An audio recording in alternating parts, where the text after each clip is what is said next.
Today I'm going to talk about Lidl's journey with real-time ERP and how we achieve this using the tech stack using Snowflake and Apache Iceberg. So let's see how we made this. So before going that, I'm just introducing myself. I'm Vishnu Viswanathan. So I'm the principal data engineer in Schwarz IT Group.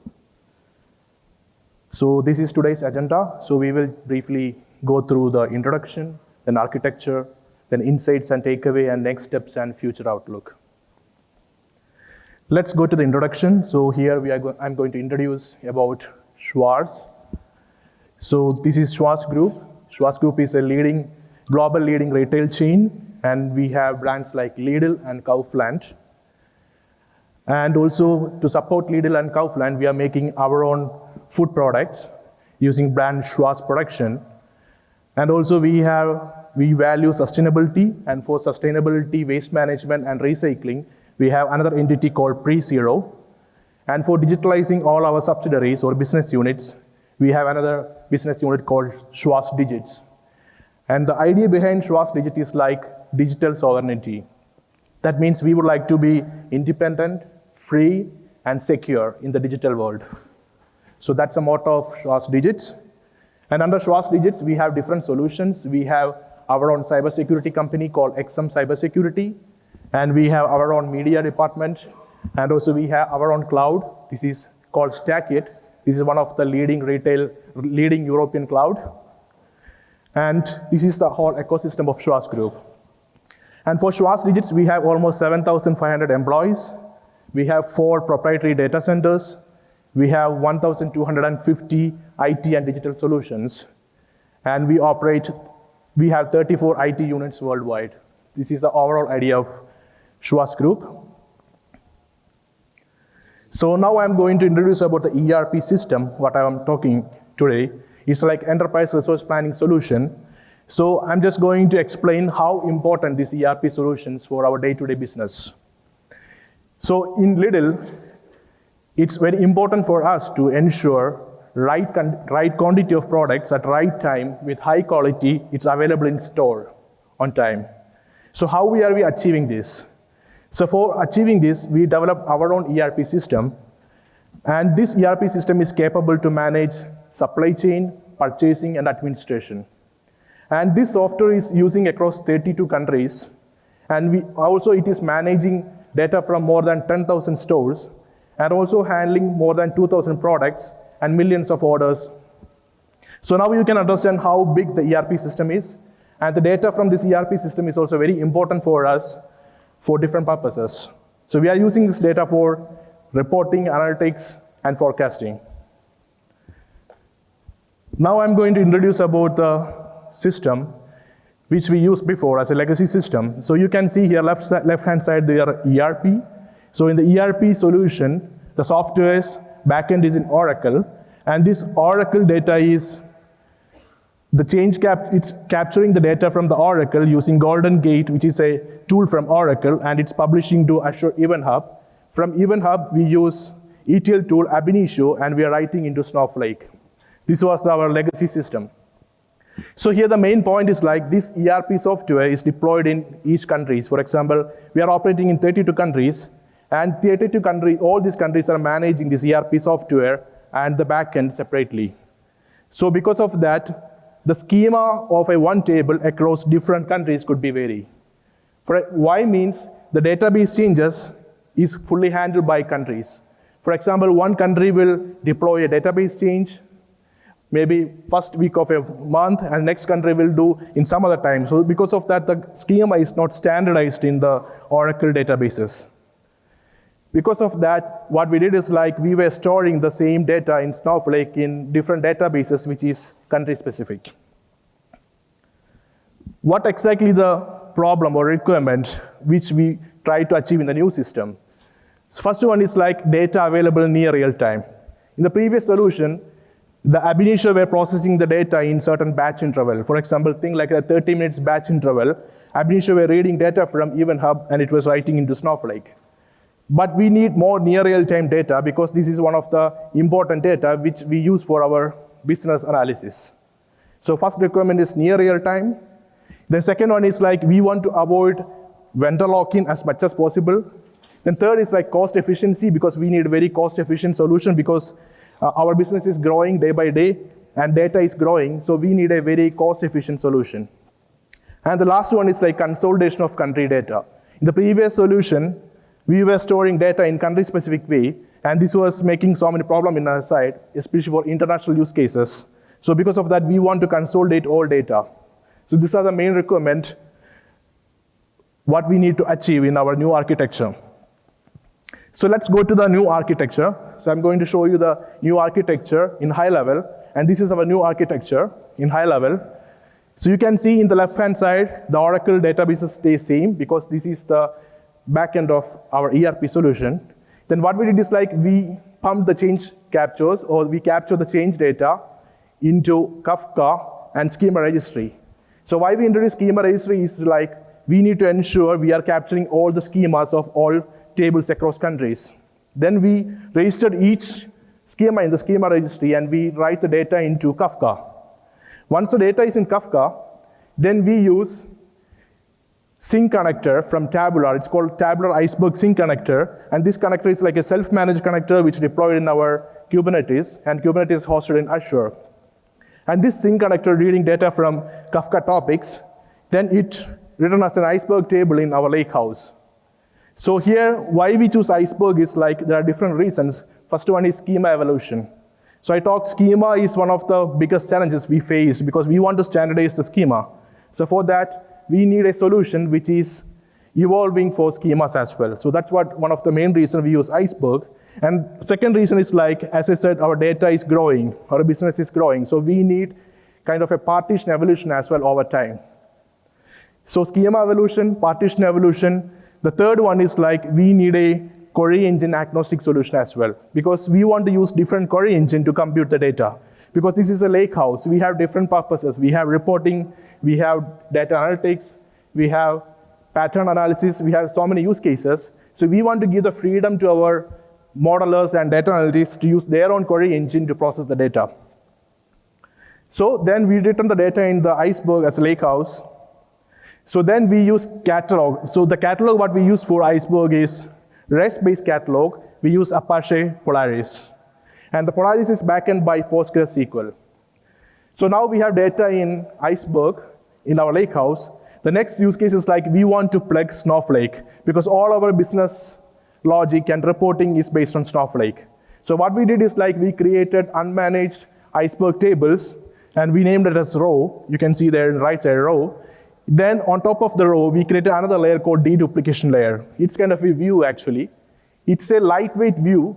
This view is doing some kind of deduplication logic and basic cleansing. So, and this view is consumed by data modelers to model their products or data products. Since it's a streaming, you can understand like, for example, we need low latency system. So we are getting hundreds of thousands of commits in a minute. So this was ending so many small file problems in our side. And also it's very important to organize our lakehouse or data in Iceberg in optimized way so the query engine can use this data and give the better performance. So for getting this better performance, we need a resilient maintenance process. For that maintenance process, we developed our own maintenance and which was running in Spark in Databricks. And this maintenance job duty is to optimize the lakehouse or Iceberg tables. Then in the bottom, you can see different tools. So these tools giving our analysts the flexibility to use their own query engine to process the data based on the cost. So this is the overall architecture. Then the main thing is like, how do we manage all these pipelines? Because you can see here, there are lots of pipelines going on. So all these pipelines management we did using Apache Airflow. You can see in the top, we have Airflow, and we use kind of a monorepo approach. In using this approach, we have one umbrella. This umbrella will manage all the pipelines. And Airflow is coordinating, managing all these pipelines in a centralized place with proper monitoring and alerting system. So this is the overall architecture. Now let's see our lakehouse system. This is more in Snowflake side, how our lakehouse looks like. So we follow kind of one big table architecture model. You can see the left side, we have raw layer. This is a one-to-one mapping from source to Snowflake. Then on top of raw, we have dedupe view. This is kind of a deduplication layer. This is kind of a view, as I said, a slim, lightweight view. Then using this view, we will derive an entity layer. You can see here we have entity layer like customers, orders, logistics, and all. So using these entity layers, we will build our data products. So what we are trying to achieve here is like we don't want to shuffle the data multiple times for the same purpose. Previously, what we see is like, so some data products department, they were doing exactly same shuffling and processing of data, which is some other data products is doing. So we want to avoid this multiple processing of same data. For that, we introduce this entity layer. So the data modelers are forced to use this entity layer to derive their data. And to derive this entity layer, the data engineers work with data modelers so we can get the better performance, better quality in querying. So this is the overall idea of our architecture. So now we are going to talk more about Iceberg and Snowflake. Let's see how we do this. So we did a comparison between Snowflake native tables and unmanaged Iceberg table in Snowflake. Let's see how our result was. So in the left-hand side, you can see how Snowflake native table work. For example, if you have data in your file system, then you have to load this data. For example, it will be in different format like Packet, Avra, or whatever. Then you have to load this data into Snowflake. So while you're loading this data into Snowflake, what's happening internally? So Snowflake will organize this data in different ways. Snowflake will create internally a data layer, a metadata layer, which is very matching with the query engine of Snowflake, so Snowflake can query this data very effectively. Then what's happening with Iceberg? In the Iceberg world, Snowflake is just reading the data. So Snowflake query engine is just reading the data, whatever you stored. So it's very important to ensure you're storing the Iceberg data in optimized way. For this optimized process, you need a well-established maintenance. That's what you can see in the right side, maintenance. So if you're maintaining this data well, and if you optimize these files properly, then of course Snowflake native table stayed fast, but Iceberg closed the gap, especially with queries. So Iceberg also was very competitive with the native table. Then what else we see is like Iceberg offers strong performance and flexibility on Snowflake, making it a great choice for fast analytics with open formats.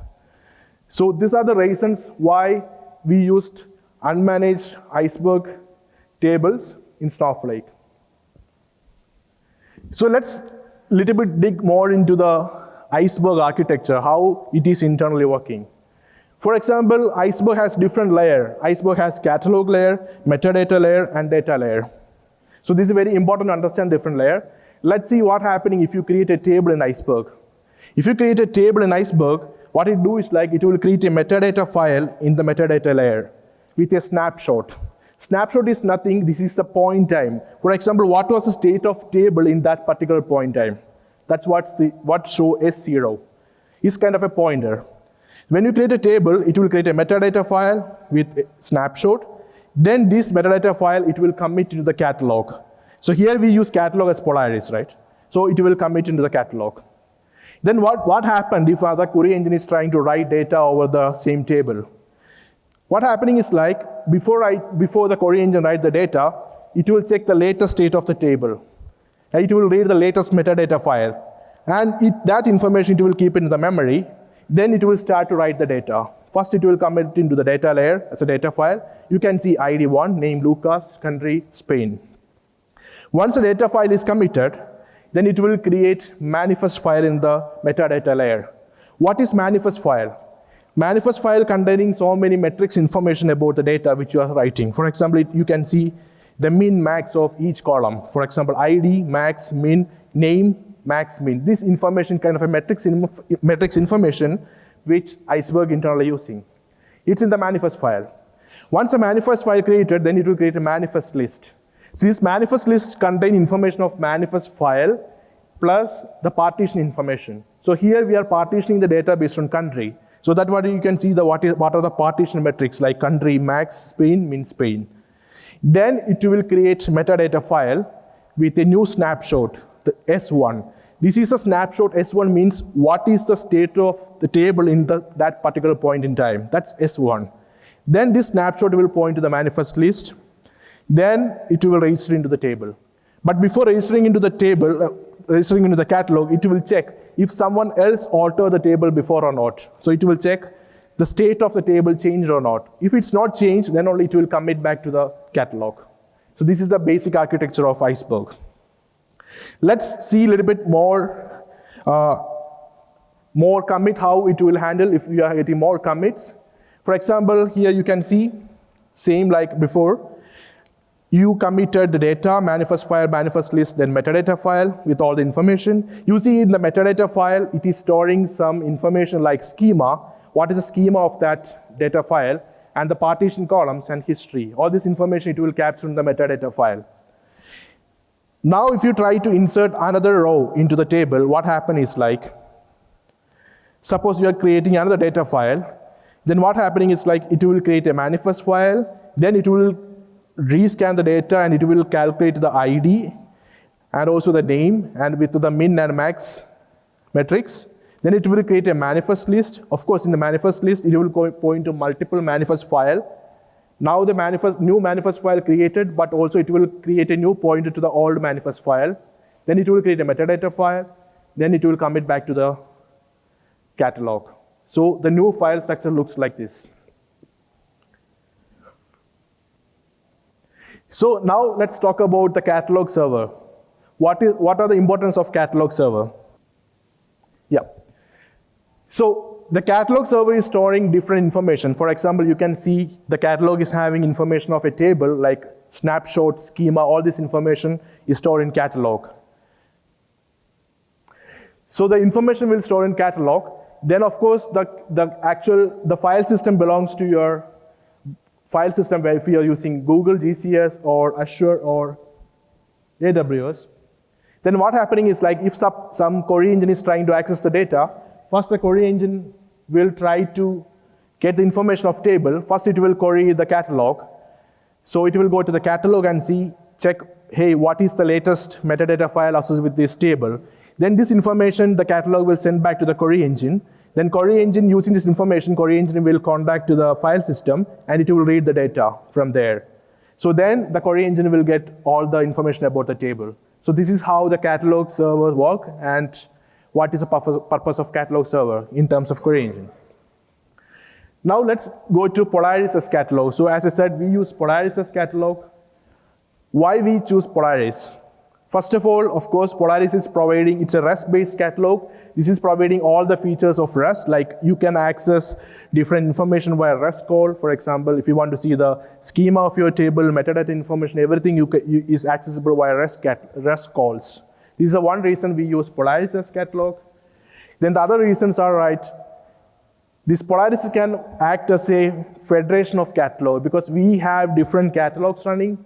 Because ours is a multi-vendor system, we are using Unity catalog, we are using Delta with Unity catalog, and we are using managed catalog from Snowflake like Open Catalog.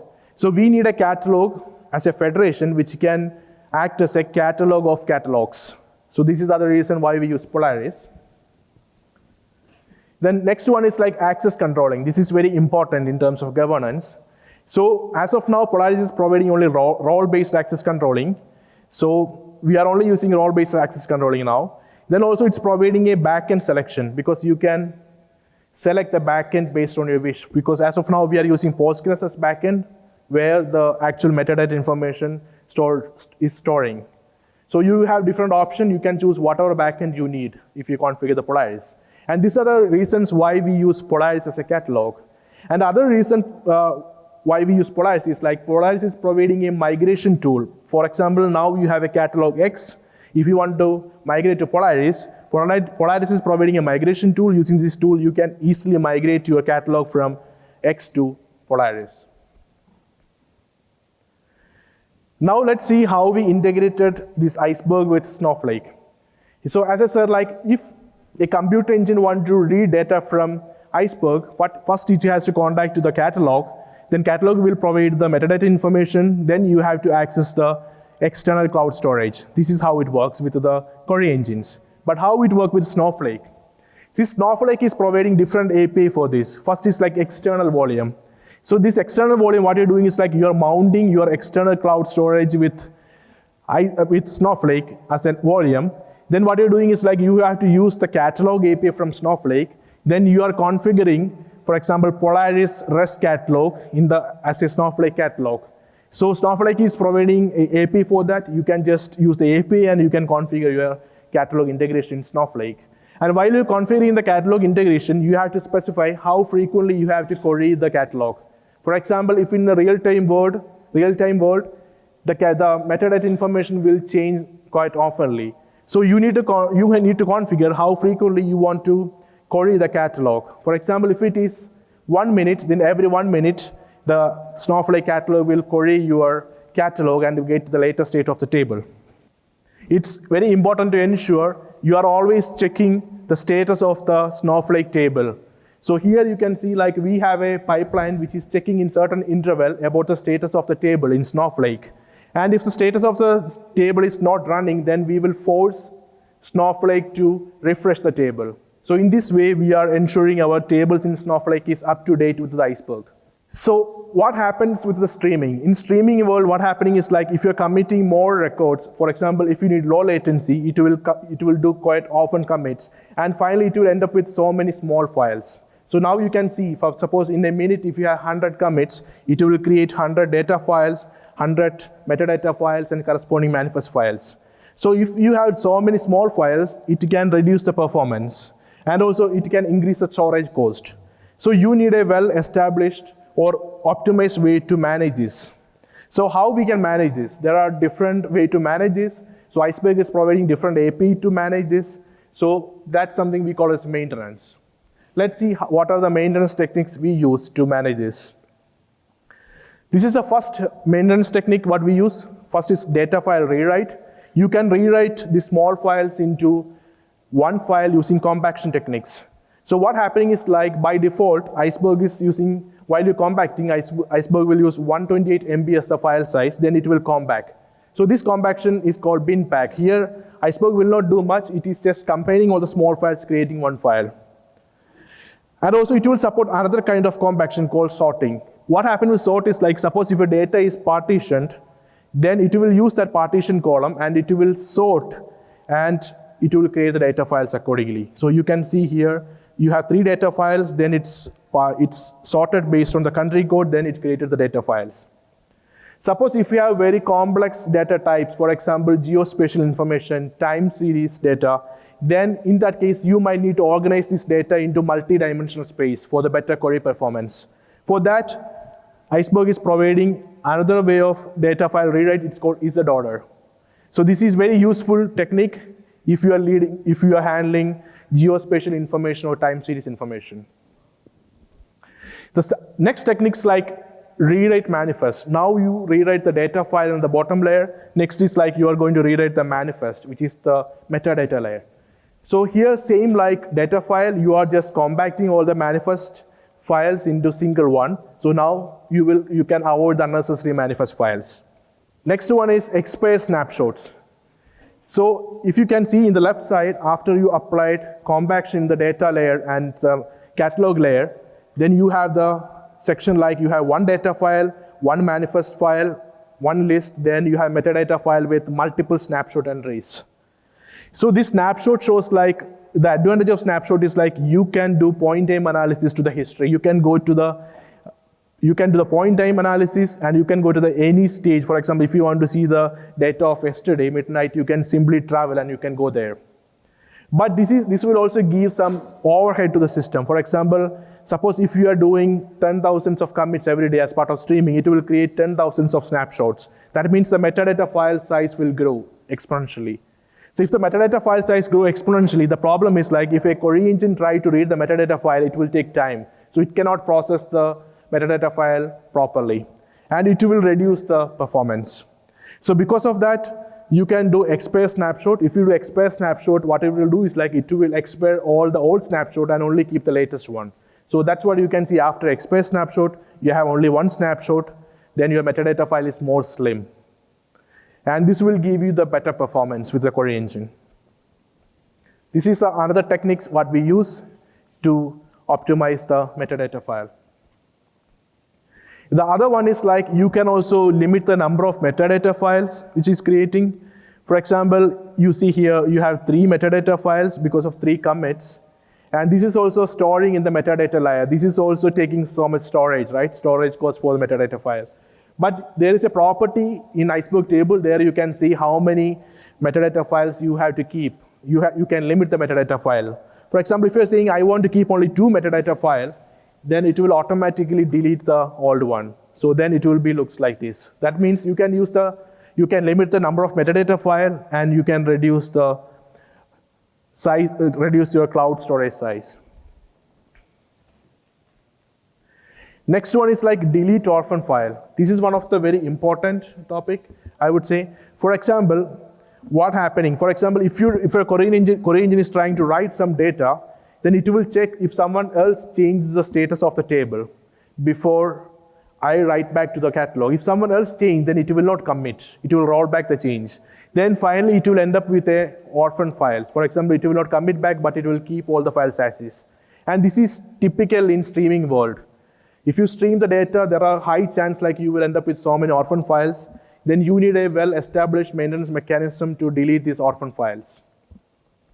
So for this orphan file deletion, there are APIs available. You can use it and you can delete the orphan files, but it's a very expensive process, so we have to be very careful while applying the orphan file deletion.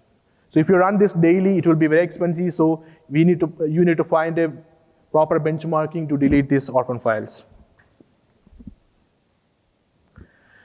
So here I want to talk about the snapshot expiry. So before we talked about snapshot expiry, in snapshot expiry you are deleting all snapshot. But if you're deleting all snapshot, what happening is like you're losing the point time analysis facility, right? This is one of the strong feature what Iceberg is providing. For example, in our world, what we do is like we use the tagging concept of Iceberg and we will tag the data. For example, we will tag every day midnight for a week. For example, last week we will tag all 7 days data, then we tag weekly, then we tag monthly and yearly. So because of this tagging, the good part is like we will apply the snapshot expiry as 1 day. That means after every day, the snapshot will expire. Since we have this tagging facility, these tags will keep that snapshot of that particular point in time in the metadata file. For example, if I want to travel back to the last year data, I can just go to the tags. For example, here you can see EOY to 2024. Then if I go to that tag, I can see what was the state of the table in that particular time. Similarly, you can do for monthly, weekly, and yearly. And using this tagging mechanism, you can do point time analysis in certain limits. So this is how we manage point time analysis with Iceberg. So I just wanted to recap the maintenance operations, whatever we performed so far. So in the left-hand side, you can see we did rewrite data files, rewrite manifest, then we did expire snapshot, delete orphan files, then limit number of metadata files, then also we add tagging. So the behavior is like, if you do rewrite, it will compact the files, then you can avoid the unnecessary files in the system, and also the delete orphan files will delete orphan files and expire snapshot, and limit number of metadata files will give you facility like it will help you to delete old or unnecessary files. And also tagging will help you to do the point time analysis in certain limits. So how you can do this? On the right hand side you can see the triggers. There are different ways to do this. For example, either you can do SQL calls. So Iceberg is providing SQL call APIs which you can use this for all this process. And also you can use Spark actions. So Iceberg is also providing Spark API, and using the Spark API you can rewrite the data. Similarly, you can also use the table properties, and using Iceberg table properties you can configure the metadata file. You can limit the metadata files, and then it will automatically take by the maintenance job and apply the maintenance. Then for tagging, you can use Spark DDL. So Spark is providing API for tagging. Using the Spark DDL, you can apply different tags. So what are our next steps and future outlooks? So the journey is Far from over. So what we do is like, as of now, we are processing 1.58 billion messages per day. And we have more than 1,000 Iceberg tables. And we are processing almost 1.17 terabytes of data daily. And also we have a data delivery as a service, because initially I showed you like Airflow, like a monorepo, which is managing all the pipelines.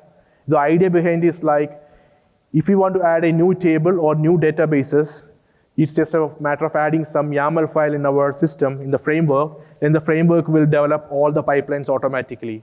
It will start from pulling data from Kafka, then it will create Iceberg tables, it will create Snowflake tables, views, and maintenance. Everything will automatically create using the framework.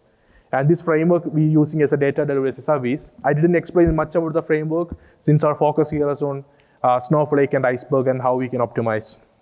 And what we're looking for is like reduction of metadata size. We already talked about so many maintenance techniques, but still there are many room for improvement, because especially for the metrics information, the manifest, list, and file, sometimes this will also create some overhead. So now what you can do is like, you can turn off the metrics information, but you will lose all the metrics information.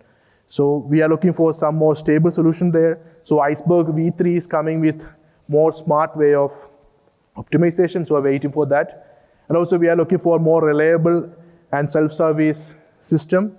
So this is also more, I would say in Iceberg v3 is providing more mature solutions for reliability and self-service.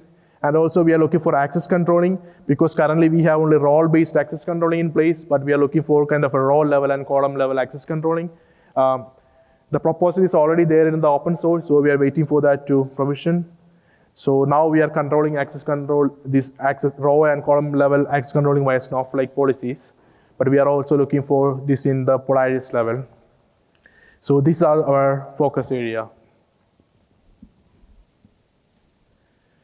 Yeah, that's it. So, and also we are hiring.